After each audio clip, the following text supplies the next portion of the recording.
পড়াশোনা করেন, আমল করেন, আমল বাড়িয়ে দেন। দিন সময় নষ্ট করবেন না। যুবকদেরকে স্পেশালি বলবো, সময় নষ্ট করবেন না। শয়তান তিনটা ধোকা দিবে যে পরে শিখে নিব, পরে করবো নি। শয়তান আসে বুঝাবে যে এখন কি আর বয়স হয়েছে, আগে পরে দেখা যাবে। শয়তান বুঝাবে আমি এগুলো জানি তো, আর জানার দরকার নাই। এগুলো শয়তান বোঝাবে আপনাকে।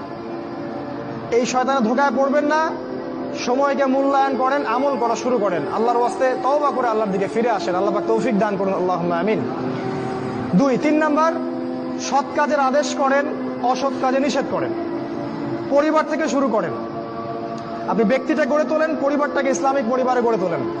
আপনার ছেলে, আপনার মেয়ে, আপনার স্ত্রী, আপনার সন্তান, আপনার বোন, আপনার মা, সবার ব্যাপারে মনিটরিং করেন, চোখে চোখে রাখেন।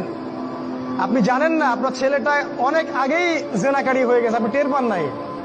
ছেলের হাতে স্মার্টফোন তুলে দিয়েছেন, ছেলে গোপনে গোপনে 10টা প্রেম করে, আপনি জানেন না। ও দুধ খায় না এখন, মনে করছেন যে ও দুধ খায়। ও অনেক ম্যাচিউরড হয়ে গেছে। আপনার মেয়েকে দেখে মনে হয় খুব পর্দা করে, দেখেন ভিতরে ভিতরে কোনো ছেলের সাথে সম্পর্ক তৈরি করে ফেলছে। অনেক ঘটনা ঘটে যায়, আমরা সরল মনে অনেক কিছু করি। আপনার ওয়াইফকে দেখেন, আপনি যখন বাসায় থাকেন না, কি করে না করে মনিটরিং করেন। টিভি বন্ধ করে দেন, সিরিয়াল টিরিয়াল বন্ধ করেন। এমন কারোর সাথে মিশতে দিবেন না যে আপনার ছেলেকে